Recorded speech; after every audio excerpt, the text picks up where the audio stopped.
Can the Junior Springboks now go all the way and win the Under-20 World Championship? You bet they can. Their latest win over England has made one thing very clear. Our boys are for real. And in this episode, you are going to get a front row seat to the ultimate Junior Springboks England review. Now, there was a lot riding on this match. A win would virtually secure a semi-final place. As it turns out, the win did secure a semi-final place, but we didn't know that coming in. And both sides had large first match wins to start with. It was England who were fastest out the blocks on this occasion, Johnny Wyman scoring inside the first 10 minutes. But then Ben Cohen scored a second English try 4 minutes later. 14-0 after 12 minutes, and it was not looking good. And I know that there were a lot of people, maybe even me as well to a certain extent, that looked at that and thought, oh boy, that walloping win over the Wallabies was a false dawn. I said coming in that I regarded England as the pool favourites. Along with the French, they have become the two best under-20 teams in the world in the last few years. And we, to be very honest, have dropped off somewhat. That said, the Junior Boks eventually found their feet. Cheswell Ewister scoring our first try. And then Hashim Peed was over the try line 5 minutes later. Jack Bracken took advantage of a very fortuitous situation to score for the English, but Guillermo Mentu brought us back into it. There were some really beautiful tries scored in this sequence, it has to be said, guys. Both backlines clearly in the mood to show off. Mentu's try in particular was just a thing of beauty. So, 22-19 to England at the break. So the assessment at that stage for me was that both sides clearly attack very well. Our backline is just so lovely to watch. And I think that our defence was caught out for 2 of those 3 tries. Perhaps even a case of England starting out of the blocks really quickly and us maybe just being caught a little bit, caught napping, caught by surprise, something like that maybe. Nevertheless, credit to England, they are a fine side. They started the match like a house on fire and, as I say, after 12 minutes, it looked like the Junior Boks might be in for a very long afternoon in Rovigo. But the boys battled back beautifully. So much so that my feeling at the break was that if we could keep doing what we were doing in the last 20 minutes of that first half, for the remaining 40 minutes, then we would win this. And we indeed started the second half very well. There was one scrum where the English took us to school, but in the very next scrum, there was parity. And if I've got my bearings correct, the scrum after that, we took them to school. And then, before that, Vusi Moyo booted us level. This match was turning into a real arm wrestle. And let me just praise Moyo for a moment, because he did a France stain in Rovigo. In the 49th minute, Moyo landed a 60-meter penalty to put us in front. Now listen, we saw some great tries in the first half, no doubt about that. But I don't know if we can top the second half effort from Hashim Peed. Just outside our own 22, he picks and goes, and goes, and goes. Shows tremendous pace and acceleration before beating Josh Bellamy with a beautiful sidestep. Joost van der Westhuizen would have been proud. And I tell you what, Dani Gerber would have been proud of that sidestep. Moyo's conversion meant that we were now in the lead by 10 points, 32-22. Now the Poms refused to go away, and why would they? As I said, they are a good side. But we were able to meet every challenge. But then, with just under 10 minutes left, we were down to 14 men. Gino Cupido was yellow carded for head contact on Bracken. The problem is that Cupido made no attempt to lower himself, so it was a yellow to our boy. It also happened so fast. Did Gino really have enough time to lower himself? If you look at the replay, I think you'd agree with me, because I honestly don't think he did. And this is the flaw in the law, as far as I'm concerned. World Rugby are so petrified of being met with an NFL-style lawsuit from former players who are suffering after effects from their playing days, dementia, CTE, severe headaches, those sorts of things, right? Anything to do with the brain or the head.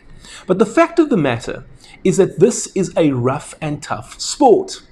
Accidents are going to happen, for better or for worse, okay? And anyone who's going to play this sport has to accept coming in that this is something that could go wrong. I mean, let's say, for example, if you're a construction worker, you have to accept that, as unlikely as it may be, there's a chance that you could fall off the 10th floor or the 20th floor of a building while busy building that building. No one wants that to happen, but we know that the risk element is present. And in my opinion, what Cupido did to Bracken was an accident. There was no malice there. So should he really be punished by going off the field for 10 minutes? My disagreement with the law, and in this case I strongly disagree with it, but my disagreement stems from the fact that I think that a player should leave the field either for 10 minutes or for the rest of the match in the case of a red, should only leave the field in the case of dirty or foul play. So for example, if Gino did a clothesline on Bracken, like you see in WWE, if he did something like that, yeah, absolutely, send him off. Don't worry with the yellow, give him a straight red.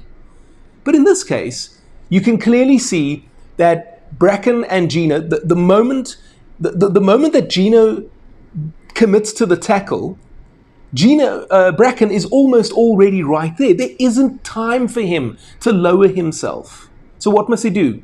Step out of the way and let him run through, so that he so that he doesn't get a yellow card. As I say, I just disagree with it. Head contact, unfortunately, these days now is a yellow, no matter what. So there's nothing that we can do about it. But it doesn't mean that we can't discuss it or debate it, the merits of it. And so, as it turns out, we had 10 minutes to defend our 10-point lead, but with only 14 men on the field. We had been defending well since Pede's try in any event, and at that stage of the match, 20 minutes had already gone by since that score. And full credit to our boys. They defended like Trojans. Look, I've said on here before that our defense is not great. And in the Under-20 Rugby Championship, we were exposed, and badly at times. But in this World Championship so far, I actually have few complaints. I accept that the attacks have the advantage right now in modern rugby. If you watch what most teams do now, it's a case of trying to get the ball wide and stretch defenses. That is a way to counter the umbrella defense, for example. Short passes, quick offloads, tactical kicking to create space or turn the opponent around, all in an effort to disrupt the defense and not give them time to set. And sometimes it comes across as if it's unstructured. But I promise you guys, this stuff is being coached to a T. And all of these things that we're seeing more and more of it. To the point where almost everyone is doing it now. To the point where it's almost not even an innovation anymore because everybody is doing it. Same thing like the dummy runner. If you see a 3-man pod and the first receiver decides to make the pass, he doesn't pass to the second guy, does he? He passes to the third guy. The second guy is the dummy runner. And I'm mentioning that specifically because of Warren Gatland and his comments yesterday in the Telegraph. And I'm going to make a video about that, I promise. The absurdity of him accusing Dr. Rassie Erasmus of spying on the British and Irish Lions for a move that he claims they had never done before on that tour, but a move that, quite frankly, everyone in the world has done. So watch out for that. That episode is on its way. But I think we've reached the point now where the attack has the edge over the defense. I don't have the stats with me right now, but I think in the most recent seasons, and if you do know, you can correct me if I'm wrong, but in the most recent seasons of the Six Nations, Super Rugby, French Top 14, and URC, and I think even the English Premiership as well, each of those competitions had a record number of tries scored. So conceding 2 or 3 tries is just something we need to understand is more or less the standard now. And that's going to be even more the case at under 20 level, for example. If you look at the way our defense effectively became a brick wall in the closing stages of this match, then you can't really complain, can you? And given that information, if we can concede just 2 tries in the semi-finals and or final, then I make us favourites to win this thing. That's how good this group has become. 2 months ago, after the Rugby Championship, it was doom and gloom. Now, I see rays of sunshine. I gave our boys 9 out of 10 for the Australia win. And for this performance, I'm again going to go 9 out of 10. This team is the real deal. Another positive here is that the team was forced to problem solve on the spot. They have now faced adversity and found a way to overcome that too. The fact of the matter is they were 14-0 down after 12 minutes. Coach Kevin Foote is not on the field with them to help them problem solve. They had to do it themselves. Yes, I know that you've got staff on the sidelines perhaps shouting instructions or yelling encouragement and that sort of thing. But it was up to Riley Norton and the leadership group of the team to problem solve on the spot. And they did that. And not only did they do they did it beautifully. Right now, France, New Zealand, or South Africa will win this competition, in my opinion. Maybe Argentina deserve a mention here as well. So why not us? But what do you think? Are you convinced now that these Junior Springboks are indeed the real deal? Or have you seen too much from the French, the Kiwis, or even Los Pumitas to convince you we still are unlikely to win this thing?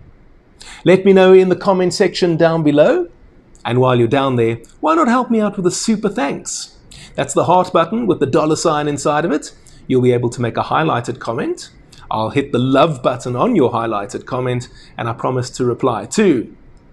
You'll also have the opportunity to make a small donation to my channel. It's whatever you want it to be. It can be 10 Rand or 10,000 Rand.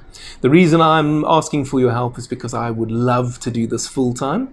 And I would also love to go to Australia in 2027 and cover the Rugby World Cup for you from down under with daily coverage. But I'll need your help to make it happen.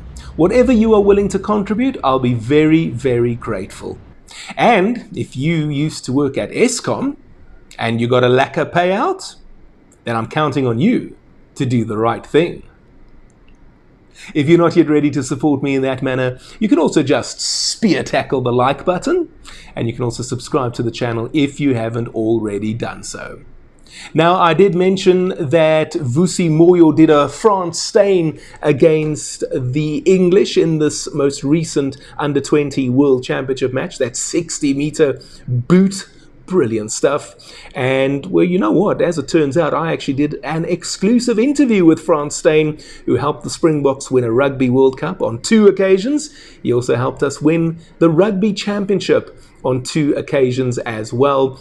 And you can go and watch that exclusive interview with Frans Steyn. It's on your screen over here. And if you're watching this video in the first few hours of its release, and let me tell you, you will know that the Springboks kick off their international test season later against Italy. Why not go check out my killer preview video over here, and I'll see you next time.